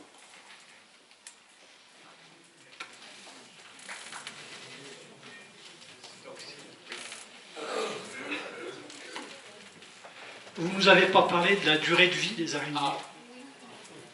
Alors, ça dépend.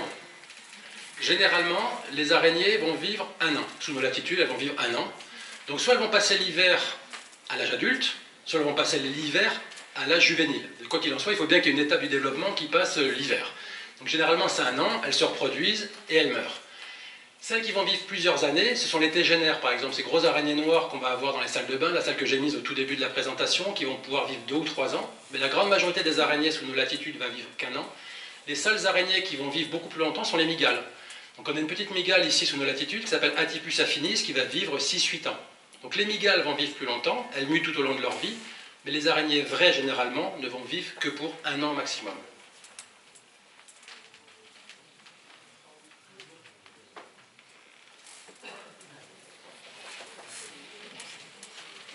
Je voulais savoir comment se tisse une toile d'araignée. Enfin, comment font pour faire ça? Alors, donc il y a les 2 types de toiles. Il y a les toiles irrégulières dont on parlait. Donc là, il n'y a pas de séquence comportementale bien particulière pour tisser la toile d'araignée.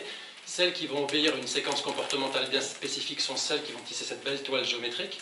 D'abord, ce que doit faire l'araignée, c'est mettre un fil de soie pour avoir un support horizontal sur lequel elle va pouvoir ensuite bâtir le cadre. Et donc, elles émettent des fils de soie au petit bonheur la chance. Ils vont être portés par des courants d'air, ils vont être émis, et au bout d'un moment, ça va s'accrocher. Et les plus grandes toiles d'araignées sont faites par des araignées qui vivent à Madagascar, dont le diamètre de la toile peut être d'environ 2 mètres, et qui vont enjamber des rivières, et le fil de soie va faire une vingtaine de mètres de longueur. Donc elles vont émettre un fil de soie sur une vingtaine de mètres, et ensuite elles vont venir se mettre au milieu de la rivière pour tisser leur toile qui peut faire 2 mètres carrés environ, 2 à 3 mètres carrés, ça pour les plus grandes. Donc ensuite elles ont une séquence comportementale qui est bien stéréotypée, qui leur permet de tisser la toile, avec une séquence bien particulière, c'est les fils de cadre, les fils de rayon et la spire. Et chez certaines espèces d'araignées, notamment celles qu'on peut trouver ici, telles que les épères, donc on a le cadre, les rayons, et il y a cette spire collante. Et ce que font les araignées tous les matins, c'est qu'elles réingèrent la spire. Elles mangent la spire pour retisser une spire fraîche qui aura des meilleures propriétés adhésives. Et elles font ça pour pouvoir recycler la soie, parce que la soie c'est extrêmement coûteux, ce sont des acides aminés à produire métaboliquement. Donc elles sont obligées d'ingérer, enfin ces araignées-là réingèrent la soie pour pouvoir recycler la soie.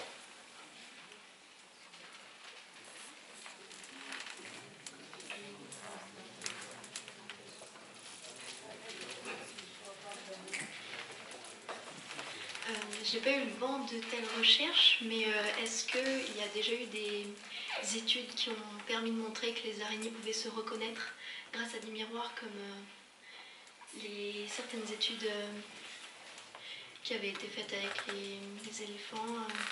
Est-ce qu'elles ont les capacités visuelles qui leur permettent de se reconnaître ou de se voir?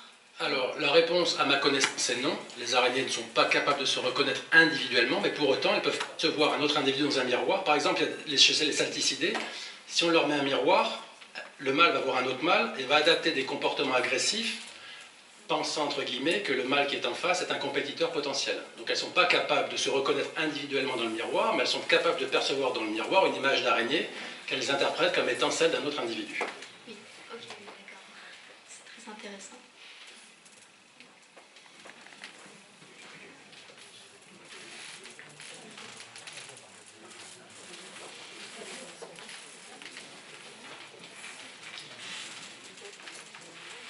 Comment font les araignées pour arriver d'un point à l'autre en tissant une toile? Parce qu'il y a la gravité, elle devrait tomber, non? Non, parce que ce que fait l'araignée, c'est qu'elle émet un fil de soie, et le fil de soie il va s'accrocher à un arbre, et en fait elle va vérifier la tension du fil de soie pour s'assurer que le fil il est bien arrimé de l'autre côté avant de pouvoir marcher sur le fil de soie. Donc elle s'assure que le fil est bien accroché. Et donc elle... Et non, il est accroché, hop. C'est comme si on jetait un fil qui s'accrochait de l'autre côté de la pièce, on vérifie qu'il est bien tendu, comme le font les funambules là, quand ils marchent sur leur fil, je sais pas comment ça s'appelle, les slacklines, c'est ça? Et après, hop, sur la base de ce fil qui aurait été tendu, elles peuvent tisser leur toile.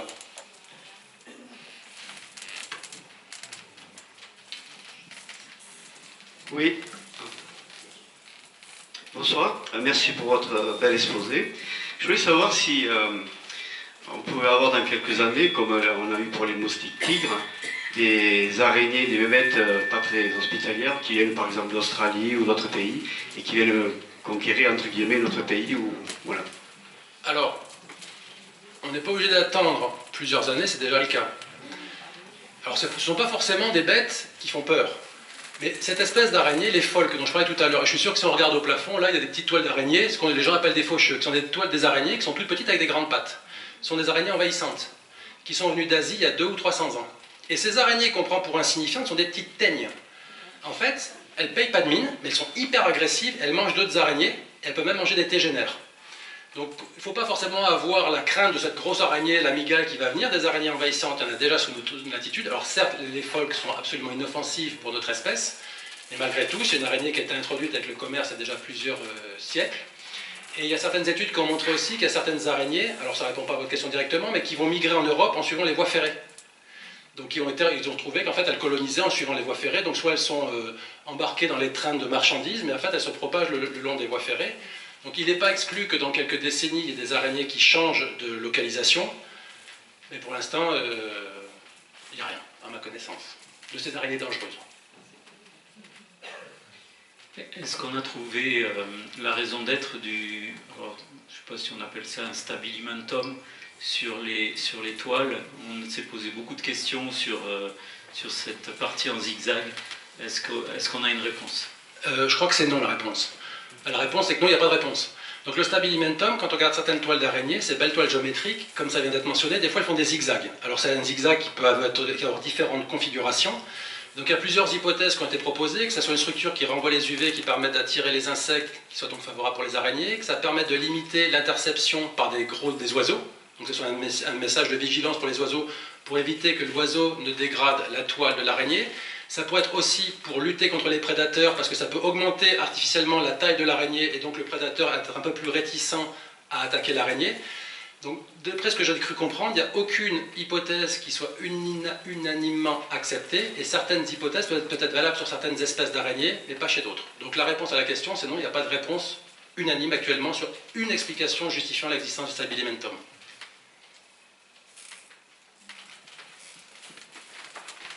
Bonsoir, merci pour votre exposé. Je crois que c'est la première fois où j'ai appris autant de choses. C'est phénoménal tout ce que vous nous avez enseigné sur les araignées. Pourtant, j'ai fait des études de biologie. Mais je ne vais pas vous poser une question, je me pose une question. Vous avez bien dit que les araignées avaient entre 30 000 et 100 000 neurones. Oui. Ils font des choses extraordinaires. Nous, on en a plus de 10 milliards, on ne fait pas grand-chose d'extraordinaire. On en a 85 milliards. C'est une question de connexion, peut-être. Je me demandais si elle pouvait pigmenter la soie, parce que moi j'ai remarqué sur des cocons, sur mes cactus, que les cocons étaient verts. Donc est-ce que c'était une technique de camouflage? Voilà. Est-ce qu'elle peut amener du pigment dans la soie? Alors, je ne sais pas, mais je dirais que non. Par contre, ce qu'elles peuvent faire, donc il y a certaines espèces d'araignées qui vont changer de couleur. Il y a des araignées crabes, selon qu'elle est sur une plante, une fleur blanche ou jaune, va adopter la couleur blanche ou jaune. Donc c'est pas instantané, ça prend plusieurs jours, mais il peut y avoir ce mimétisme. Par contre, ce que font plusieurs espèces d'araignées, c'est d'ajouter au cocon des hétérogénéités. Elles vont prendre des grains de sable, des carapaces de bestioles qui ont été consommées. Donc est-ce que ça a un rôle de camouflage du cocon? Est-ce que ça a pour rôle de renforcer la structure du cocon? D'autres proposent aussi que de mettre des carapaces de proies dans le cocon, ça pourrait permettre d'imprégner les jeunes araignées avec les proies qu'elles vont possiblement rencontrer à l'âge adulte. Mais j'ai jamais lu ou vu le fait qu'elles puissent spécifiquement colorer la soie du cocon, il faut qu'il y ait des pigments associés à la soie pour des questions de mimétisme. J'aurais envie de dire que non, mais c'est vraiment sous toute réserve.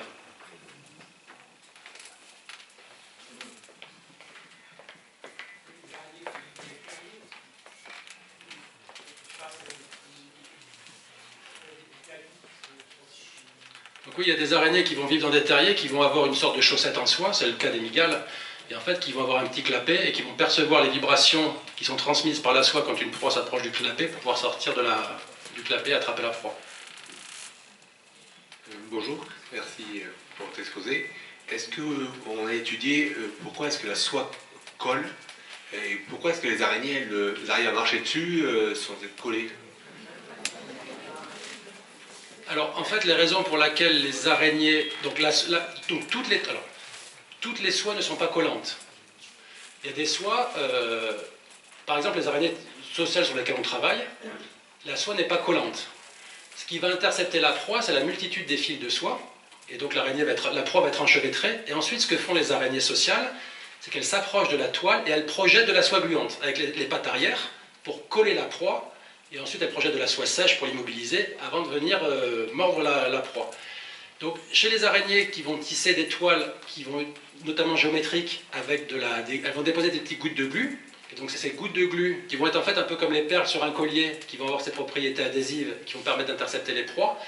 Et la raison pour laquelle les araignées ne se collent pas les pattes, c'est pas parce qu'elles savent où sont localisées les gouttes de proie, c'est que la surface de contact avec les pattes et la toile est extrêmement faible, et qu'il y aurait aussi quelque part un rôle un peu anti-adhésif des substances qui sont sur les pattes, les corps gras qui sont sur les pattes. Donc le contact, pardon, cette zone de contact extrêmement restreinte plus cette substance un peu adhésive limiterait le fait que l'araignée se colle sur sa toile. Par rapport à une proie qui va tomber tout son long et qui va être évidemment collée partout. Et après, il y a d'autres types d'araignées qui vont tisser des fils de soie qui sont hyper fins et qui vont avoir des propriétés adhésives sans pour autant être collantes. En fait, ça fait comme je sais pas comment dire, des pluches, des fils de soie qui sont vraiment d'une taille extrêmement réduite, qu'elles vont venir tisser quand elles vont l'expulser. Et ça va avoir pour fonction en fait, de coller la proie, notamment par des mécanismes électrostatiques, mais pas que, sans pour autant qu'il y ait de substances adhésives en tant que telles sur la toile. C'est dingue les araignées. Quelle est la force de résistance des fils Alors, je ne connais pas le chiffre, parce que je vais dire une connerie. Mais alors, on trouve tout et n'importe quoi. Et souvent, des fois, on lit que un fil d'araignée d'un diamètre d'1 millimètre est plus résistant qu'un fil de soie d'un diamètre équivalent. Je crois que ce n'est pas vrai. Ce n'est pas aussi résistant qu'un fil d'acier ou un fil de Kevlar. Et pour autant, ce qui est absolument unique dans le matériau, c'est de concilier l'élasticité et la résistance. Et ça, c'est absolument unique. Après, est-ce que c'est plus ou moins résistant? Là, c'est au dehors de mon domaine de compétence, la physique des matériaux.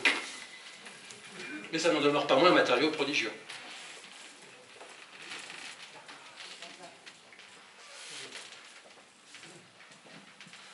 Merci, c'est passionnant. Une question pour l'alimentation. Une araignée mange sa proie en la broyant ou en l'aspirant? Alors, ce qu'elles font, c'est qu'elles mordent. Donc elles mordent pour immobiliser la proie. Après, il peut y avoir l'action mécanique des crochets, un peu. Il y a des petites dentules sur les crochets. Et c'est surtout la régurgitation des fluides digestifs, des sucs digestifs qui vont liquéfier la proie. Elles vont digérer littéralement le contenu de la proie. C'est donc une digestion externe. C'est une digestion totalement externe. Par ailleurs, vous avez dit que certaines araignées pouvaient découper leur proie. Comment les découper? En fait, ce qu'elles vont faire, c'est quand, notamment les araignées sociales, quand elles sont plusieurs à chopiner la proie elle va se déliter. Elle va se déliter, et donc elles vont ramener des morceaux de proie. Après, ce que font ces araignées sociales, donc il y a la proie qui tombe dans la toile, donc la proie, elle peut être assez conséquente. Donc soit à force d'être chopinées, il y a des petits bouts de pattes qui vont se barrer, elles vont monter les bouts de pattes. Mais sinon, ce qu'elles font, c'est qu'elles se mettent à plusieurs, elles tissent des fils de soie, elles hissent, du verbe hisser, la proie vers le haut de la toile, et parce que la proie elle va être coincée par les fils de soie dessous, il y a d'autres qui viennent couper les fils de soie dessous, de telle sorte que seulement les fils de traction sur la partie supérieure puissent avoir une action pour les remonter sous les feuilles.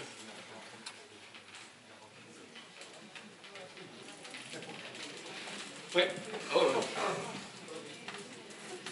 Est-ce que certaines araignées peuvent être nuisibles pour les végétaux? Je vais dire non. Là, comme ça, je vois pas. Mais je vois pas en quoi elles seraient nuisibles pour les végétaux. Les araignées, hein.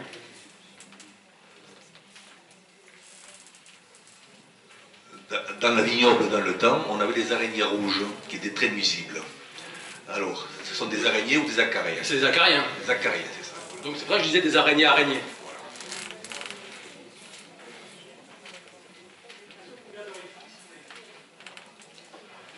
Pour les filières, ça va varier selon le nombre d'espèces d'araignées. Alors ça sera un nombre pair, mais ça va varier selon le nombre d'espèces d'araignées, et le nombre de fusules par filière va varier aussi selon le nombre d'espèces d'araignées. Moi j'ai une petite question. Le sens de roulement des toiles d'araignée, je sais pas. Il est toujours le même ou tout ça? Et est-ce qu'il varie d'un hémisphère? Je sais pas. C'est une bonne question. Et la dernière question que j'ai, qui est un peu une blague, vous avez montré avec la caféine et les hauts protoxyde d'azote, ça fait quoi? Je sais pas non plus.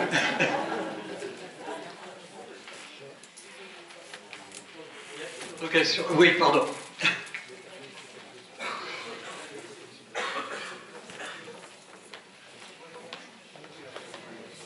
Vous avez parlé de l'alimentation des araignées. Est-ce que les humains mangent des araignées? Et est-ce que c'est une source protéines potentielles. Ouais, je crois qu'il y a certaines populations en Amérique du Sud qui vont consommer des araignées, qui vont les chasser et qui vont les faire cuire, notamment en papillotes dans des feuilles de banane, pour ensuite se nourrir de l'abdomen. Est-ce que c'est une source de protéines majeure pour eux? Je ne sais pas, mais voilà, il y a quelques consommations assez anecdotiques d'araignées. Et une chose que j'ai oublié de dire, en lien avec le venin des araignées, et de l'utilisation qu'on pourrait avoir, nous, en tant qu'espèce humaine des araignées. On a parlé de la soie, on a parlé du venin, mais le venin, il a évolué pour tuer des proies. Et donc, en fait, il y a beaucoup de compagnies aussi, ou beaucoup de recherches qui essayent de déterminer quelles seraient des sources quelles seraient les molécules qui pourraient avoir une action insecticide. Donc les venins produits par les araignées sont extrêmement performants, mais il faut que ce soit ingéré dans la circulation. Quand l'araignée est morte, elle injecte son venin dans tout l'organisme de la proie. Alors que si on veut utiliser ce venin-là pour lutter contre les ravageurs de culture, les proies vont devoir se nourrir du venin, mais ça ne va pas être dans le système digestif et ça ne va pas être dans la circulation générale. Donc ils essayent de trouver des systèmes de telle sorte que si jamais le parasite de la culture ingère du venin, il faut en même temps qu'il y ait une sorte de perforation du système digestif, de telle sorte que le venin puisse contaminer l'intérieur de l'organisme pour avoir son action. Donc il y a aussi des recherches qui sont faites dans ce sens-là, pour avoir des molécules d'origine écologique et naturelle pour lutter contre les ravageurs de culture, par exemple.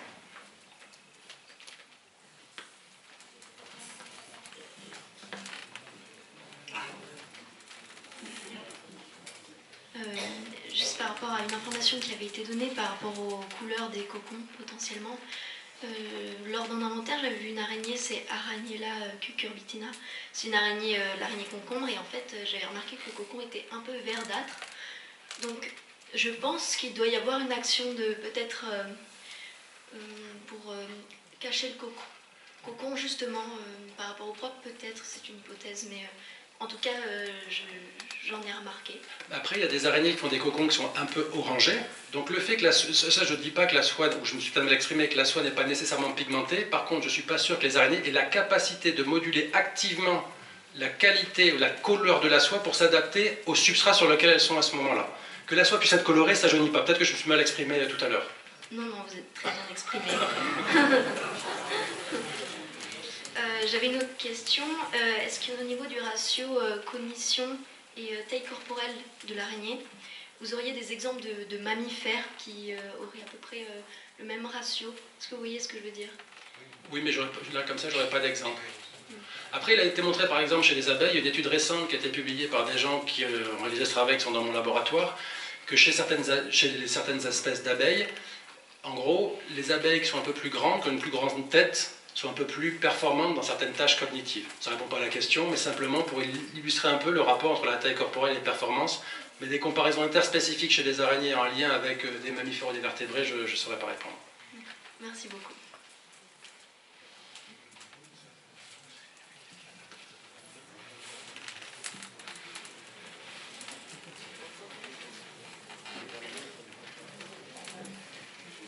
Je voulais vous demander si les modifications climatiques allaient modifier l'implantation géographique des différentes espèces d'araignées et à quel rythme.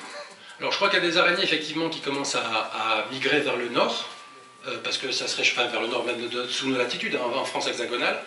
Après, les conséquences qu'il peut y avoir en lien avec le réchauffement climatique, c'est notamment l'assèchement des zones humides, le réchauffement des parties montagneuses qui aura pour conséquence de perturber la distribution, et c'est des araignées, c'est une des sources d'extinction des 10% d'araignées dont je parlais tout à l'heure.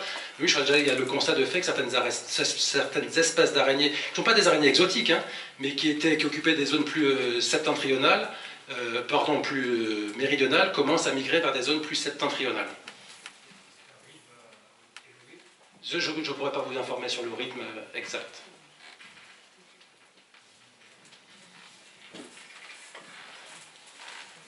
Merci. Je voudrais insister sur le côté social. Si on compare aux fourmis, si on compare... Comment se répartissent le travail, par exemple? Et comment ça se passe dans l'organisation sociale, justement? Elles ne se le répartissent pas. Donc chez les araignées, chez les fourmis par exemple, chez les abeilles mellifères, alors les abeilles, je précise à chaque fois abeilles mellifères parce qu'il existe seulement quelques pourcents d'espèces d'abeilles qui sont sociales, la grande majorité des espèces d'abeilles sont solitaires. Et chez les espèces d'abeilles sociales, elles n'ont toutes pas la complexité des abeilles mellifères. Donc, chez les abeilles mellifères, effectivement, on a une division du travail qui s'installe, qui est présente également chez les fourmis ou chez les termites, avec une division du travail reproductif et les autres individus qui, en fonction, par exemple, de l'âge chez les abeilles mellifères, vont réaliser des tâches différentes. Chez les araignées sociales, manifestement, ce n'est pas le cas, et s'il existait ce polyétisme, donc le fait que les individus réalisent des tâches différentes, il serait extrêmement prononcé en comparaison des espèces d'insectes sociaux dont vous parliez. Donc il n'y a pas de division du travail, tous les individus coopèrent dans l'accomplissement des différentes tâches.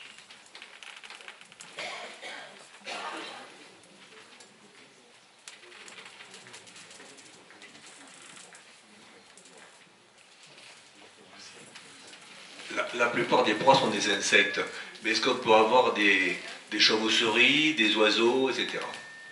Oui, je pense que dans certains cas, il peut y avoir aussi des reptiles. Oui. Pour les mygales, par exemple, doivent être capables d'attraper des petits reptiles. Après, d'avoir des chauves-souris, ça peut être des consommations qui sont assez opportunistes, mais ça ne sera pas le régime principal des araignées. Je pense aux grandes toiles tropicales en particulier.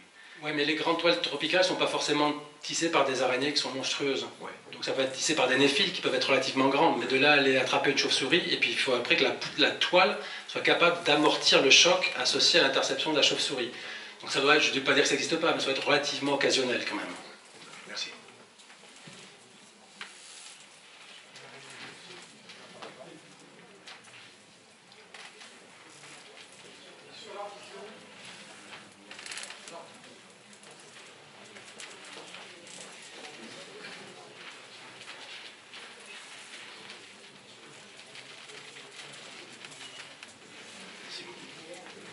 Oui, excusez-moi. Il y a un lieu commun qui dit que lorsqu'on rencontre des araignées dans une maison, on dit qu'elle est saine. Est-ce que c'est vrai? Sur quoi c'est fondé? Ou c'est... Je pense que c'est plus une rumeur ou une légende urbaine qu'autre chose. Je ne suis pas sûr qu'il y ait beaucoup d'études qui aient documenté l'association entre la présence d'araignées et le fait que ce soit une maison saine. Par contre, ce qu'on peut supposer, c'est que si il y a la présence d'araignées, c'est qu'il n'y a pas trop d'utilisation de pesticides, d'insecticides dans l'habitation. Et si on considère que le fou des machins contre les moustiques, etc., c'est toxique pour l'homme, ça l'est aussi pour les araignées. Donc il y a peut-être un lien indirect, et ce n'est pas une preuve formelle du fait que présence d'araignées égale maison saine. Je dirais plutôt que s'il n'y a pas d'araignées, c'est que la maison est malsaine, ce qui n'est pas tout à fait la même façon de raisonner.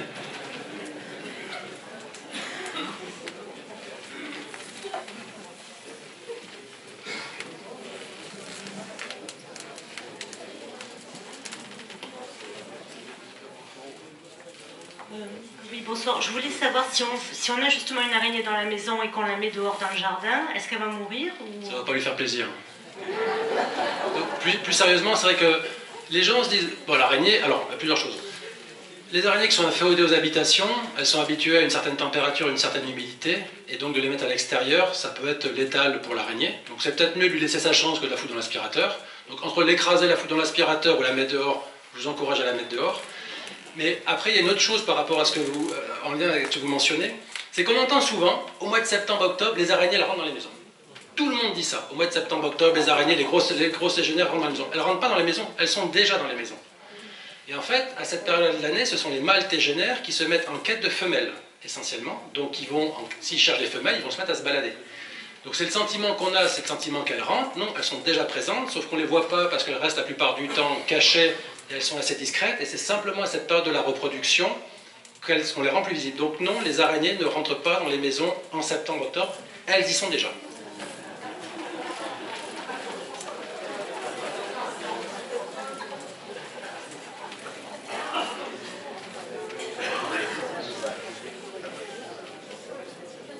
Je vois pas d'autres mains levées, donc... Oh, pardon, non, j'étais sur le côté. J'avais des œillets. Au stade de vos recherches actuelles, est-ce que vous avez des indices déjà pour déterminer qu'est-ce qui fait que certaines espèces sont restées sociables et pas les autres? Alors, je ne sais pas quoi répondre, je vais répondre non. Alors, plus sérieusement, en fait, chez les araignées, je réponds à votre question, juste je fais une digression. La communauté académique française qui travaille sur les araignées, on est 5. Sur les 5 chercheuses et chercheurs travaillant sur les araignées, il y a certains collègues qui vont travailler sur l'écologie des araignées, d'autres qui vont travailler sur les aspects un peu plus taxonomiques. Je suis le seul chercheur en France à travailler sur le comportement des araignées, le seul. avec un poste permanent, j'entends. Après, il y a des passionnés, des amateurs qui ont beaucoup plus de compétences sur les araignées que moi, mais d'un point de vue académique. Donc ça veut dire que c'est un peu compliqué de travailler sur les araignées, par rapport à d'autres modèles que sont les abeilles mellifères ou les fourmis qui ont suscité l'intérêt des chercheuses et des chercheurs depuis des décennies, où là, il y a davantage de données qui sont accumulées. Nous, ce qu'on essaie de faire, c'est de comprendre donc, comment est-ce qu'elles auront pu rester sociales à partir de cette phase sociale, je reformule, comment elles ont pu rester sociales de façon permanente à partir de leur socialité temporaire. Et ben, ce qu'on a montré avec des doctorants, c'est que des jeunes araignées, et ça c'est rigolo, on ne sait pas pourquoi, mais des jeunes araignées, si on les laisse en groupe, elles ne se cannibalisent et qu'on ne leur donne pas à manger, et qu'on leur donne à boire, parce qu'une araignée qui ne boit pas, elle meurt. Une araignée qui ne mange pas, elle tient le coup, une araignée qui ne boit pas, elle meurt. Donc, si on leur donne à boire et qu'on ne leur donne pas à manger, elles ne se cannibalisent pas. Elles peuvent rester pendant 3 mois dans une boîte en plastique sans se bouffer. Dès lors que ces araignées-là, on les isole, si on les isole pendant 20 jours et qu'on les remet ensemble, elles s'agressent immédiatement. Ces 2 araignées qu'on laisse en groupe, par exemple, qui sont tolérantes, si au bout d'un moment, il y a une araignée qui meurt, l'autre la cannibalise quasiment instantanément. Donc ce qu'on sait, c'est qu'il y a des signaux auxquels les jeunes araignées sont sensibles quand elles sont exposées à ce congénère. Et que le fait d'être isolé socialement, ou le fait de mourir, fait que les araignées perdent cette sensibilité-là, et ça déclenche l'agressivité. Donc ce qu'on essaie de comprendre, c'est de savoir...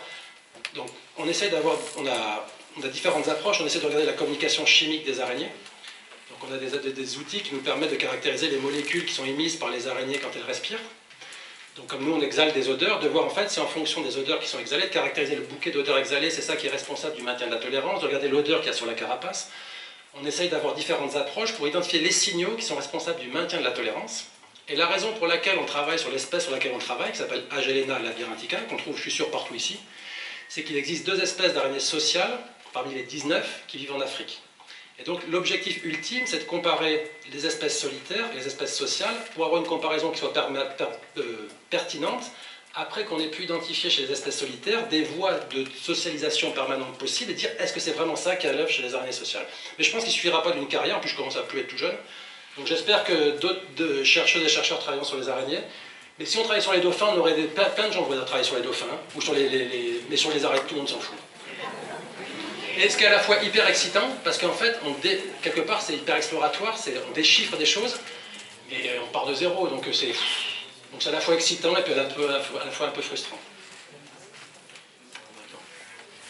S'il n'y a pas d'autres questions, je crois qu'il y a de futurs doctorants et doctorantes dans l'assistance ce soir. Donc il faut les inscrire dès maintenant au laboratoire. Donc, avant de vous inviter à faire la dégustation des vins de la Sapinière, je voudrais faire un petit sondage quand même, parce qu'on a eu les araignées aujourd'hui, et je me suis posé la question pour l'an prochain, et donc je vais faire une petite inspection. Est-ce que vous seriez intéressé par une conférence sur les céphalopodes ?